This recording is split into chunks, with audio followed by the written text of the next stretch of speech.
고린도전서 9장. 나에게 이런 글을 쓸 권한이 없다고 말하지 마십시오. 나에게는 분명 이렇게 할 자유가 있습니다. 그렇지 않습니까?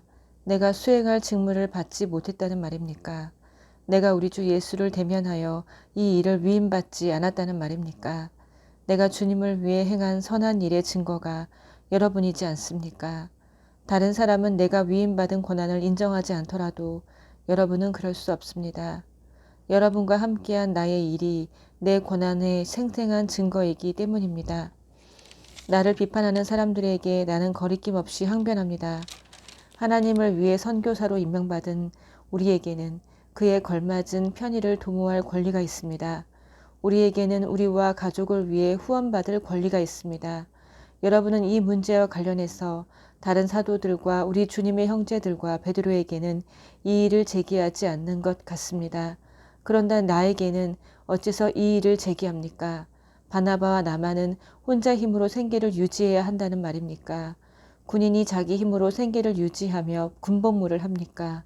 정원사가 자기 정원에서 나온 채소를 먹어서는 안 되는 것입니까? 우유 짜는 사람이 통에 담긴 우유를 마시지 말아야 한다는 말입니까? 나는 화가 나서 언성을 높이는 것이 아닙니다. 이것은 성경의 율법에도 기록되어 있습니다. 모세는 타작 일을 하는 소의 입에 망을 씌워 나달을 먹지 못하게 해서는 안 된다고 했습니다. 농장의 동물들을 돌보는 것이 모세의 일차적인 관심사였다고 생각합니까? 여러분은 그의 관심이 우리에게도 미치고 있다고 생각지 않습니까? 당연히 모세의 관심은 우리에게도 미칩니다. 농부가 밭을 갈고 타작하는 것은 추수할 때 기대하는 것이 있기 때문입니다. 여러분 가운데 영적인 씨를 뿌리는 우리가 여러분에게 한두 끼 식사를 기대한다고 해서 그것이 지나친 일이겠습니까? 다른 사람들은 여러분에게 그런 식으로 많은 것을 요구하더군요. 그렇다면 이제까지 한 번도 요구한 적이 없는 우리는 그럴 권리가 더 있지 않겠습니까? 우리는 정당하게 요구할 권리를 줄곧 가지고 있었지만 그렇다고 그 권리를 행사할 마음은 없습니다. 우리는 그리스도의 메시지에 방해가 되거나 그 가치를 떨어뜨리기보다는 차라리 무슨 일이든지 참기로 결심했습니다. 다만 나는 여러분이 우리의 결심을 이용해 다른 사람들을 속이고 그들의 정당한 몫을 가로채지는 않을까 염려할 따름입니다. 여러분도 알다시피 성전에서 일하는 사람은 성전 수입으로 살고 제단에서 제사를 드리는 사람은 제물로 바쳐진 것을 먹지 않습니까? 주님께서도 같은 취지로 말씀하셨습니다. 메시지를 전하는 사람은 그 메시지를 믿는 사람들의 후원을 받아야 한다고 말입니다. 그러나 나는 내 자신을 위해 이 권리를 행사한 적이 없으며 이렇게 편지하는 것도 무엇을 얻으려는 것이 아님을 분명히 하고자 합니다. 나는 누군가에게 나를 불신하거나 나의 동기를 의심할 만한 빌미를 주느니 차라리 죽는 편을 택하겠습니다.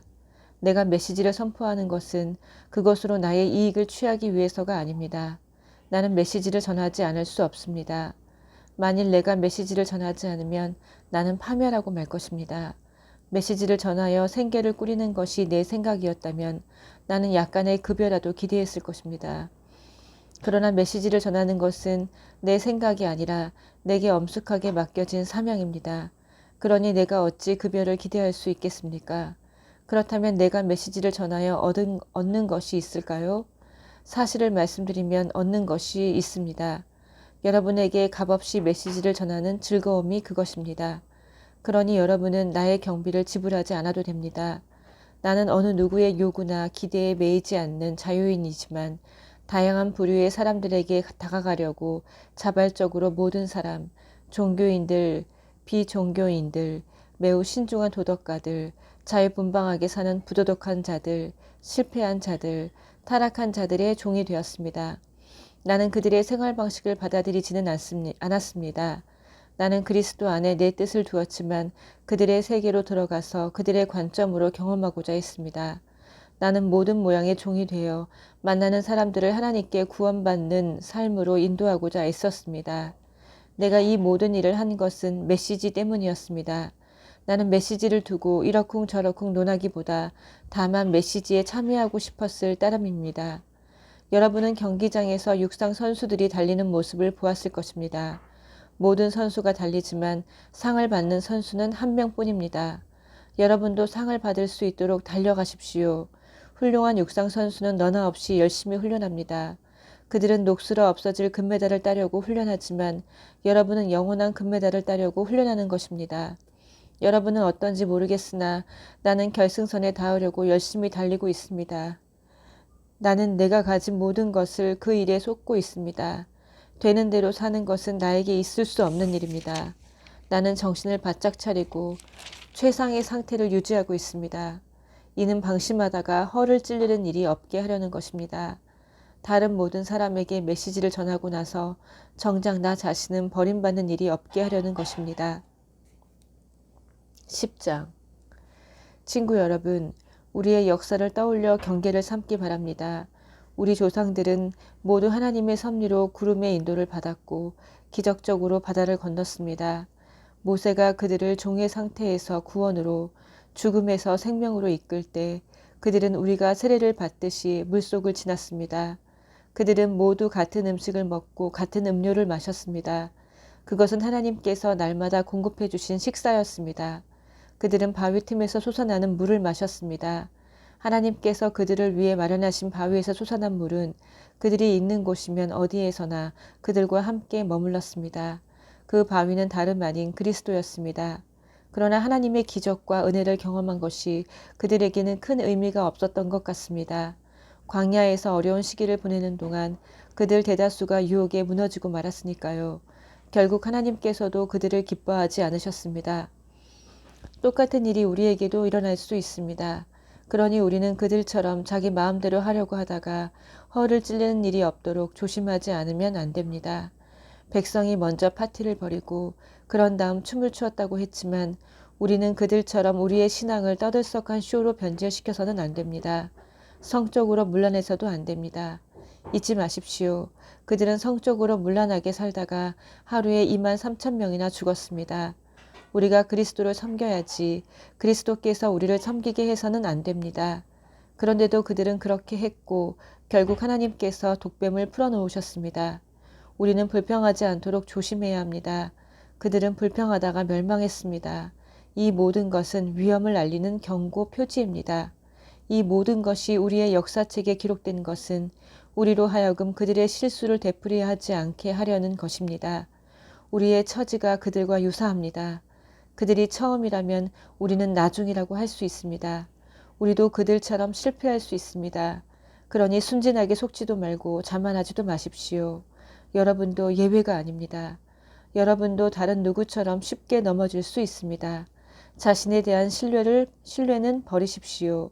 그런 것은 전혀 도움이 되지 않습니다. 오히려 하나님께 대한 신뢰를 기르십시오. 여러분의 앞길에 닥치는 시험과 유혹은 다른 사람들이 직면해야 했던 시험과 다르지 않습니다. 다만 여러분이 기억해야 할 것은 하나님께서 여러분을 포기하지 않으시고 여러분이 한계 이상으로 내밀리지 않게 하시며 그 시험을 이기도록 언제나 곁에 계시며 도우신다는 사실입니다. 그러니 사랑하는 친구 여러분, 사람들이 하나님을 어떤 대상으로 전락시켜 이용하거나 통제하려는 모습이 보이거든 할 수 있는 한 속히 그 모임에서 빠져나오십시오. 이제 나는 성숙한 신자들에게 하듯이 말하겠습니다. 여러분 스스로 결론을 내려보십시오. 우리가 성찬 때 축복의 잔을 마시는 것은 그리스도인의 피, 그리스도의 참 생명에 참여하는 것이 아닙니까? 마찬가지로 우리가 빵을 떼어 먹는 것도 그리스도의 몸, 그리스도의 참 생명에 참여하는 것이 아닙니까? 여럿인 우리가 하나가 되는 것은 빵이 하나이기 때문입니다. 그리스도가 우리 안에서 조각조각 나는 것이 아닙니다. 오히려 우리가 그분 안에서 하나가 되는 것입니다. 우리가 그리스도를 우리의 모습으로 축소시키는 것이 아니라 오히려 그리스도가 우리를 그분의 모습으로 끌어올리십니다. 옛 이스라엘에서도 그런 일이 일어났습니다. 하나님의 제단에 바친 제물을 먹는 사람은 하나님의 활동에 참여한 사람이 되었던 것입니다. 이제 차이점을 아시겠습니까? 우상에게 바친 제물은 아무것도 아닌 것에 바친 것입니다. 우상이 아무것도 아니기 때문입니다. 그러나 사실 우상은 아무것도 아닌 것보다 더 심각합니다. 그것은 바로 마귀입니다. 바라건대 여러분은 스스로를 여러분보다 못한 것으로 떨어뜨리지 마십시오. 여러분은 둘 다 가질 수 없습니다. 여러분이 한날은 주님과 잔치를 벌이고 이튿날에는 마귀들과 잔치를 벌일 수 없습니다. 주님은 그런 것을 참으시는 분이 아닙니다. 주님은 우리의 전부를 원하십니다. 전부가 아니라면 우리는 아무것도 아닌 것이 됩니다. 그런데도 여러분은 여러분보다 못한 것과 어울리시겠습니까? 여러분은 한 면만 보고 이렇게 말할지도 모르겠습니다. 뭐든지 괜찮아. 하나님은 한없이 관대하시고 은혜로우시잖아. 그러니 우리가 무슨 일을 할 때마다 그것이 그분의 기준을 통과할지 일일이 따져보거나 조사하지 않아도 돼 라고 말입니다. 그러나 무사히 잘 빠져나가는 것이 핵심이 아닙니다. 우리가 제대로 살아야 하겠지만 무엇보다 우리가 노력을 기울여야 할 것은 다른 사람들이 제대로 살도록 돕는 일입니다. 이것을 행동의 근거로 삼으면 나머지는 상식선에서 해결됩니다. 예를 들어 정육점에서 판매하는 것은 무엇이든 먹어도 됩니다. 정육점에서 파는 고기마다 우상에게 바친 것인지 아닌지 따질 필요가 없습니다. 결국 땅과 거기서 난 모든 것이 하나님의 것이니까요. 정육점에서 판매하는 양의 다리도 땅에서 난 모든 것에 포함됩니다. 믿지 않는 사람이 초대한 저녁 식사에 여러분이 가고 싶다면 가서 마음껏 즐기십시오. 여러분 앞에 차려진 음식은 무엇이나 드십시오. 여러분을 초대한 사람에게 차려진 음식마다 윤리적으로 깨끗한 것인지 일일이 추궁하듯 묻는다면 그것은 예의에 어긋난 행위이며 바람직한 영성도 아닙니다. 그러나 여러분을 초대한 사람이 일부러 이것과 저것은 우상에게 바친 음식입니다 하고 말해주거든 그 음식은 먹지 않는 것이 좋습니다. 여러분은 그 음식이 어디에서 왔든 개의치 않겠지만 여러분을 초대한 사람은 그렇지 않습니다.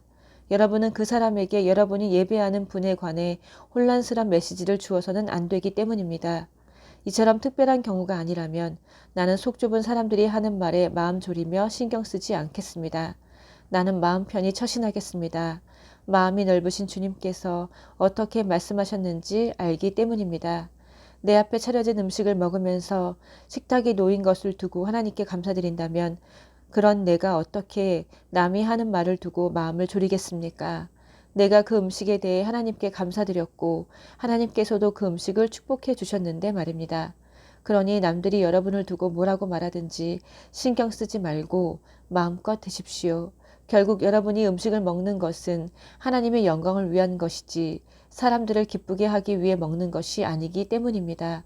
무슨 일을 하든지 그렇게 하십시오. 마음을 다하여 자유롭게 하나님의 영광을 위해 하십시오. 그러나 여러분의 자유를 지각 없이 행사하지는 마십시오. 여러분만큼 자유롭지 못한 사람들의 감정을 상하게 하지 마십시오. 나는 이 모든 문제에서 모든 사람의 기분을 헤아리려고 최선을 다하고 있습니다. 여러분도 그렇게 하시기를 바랍니다. 아멘.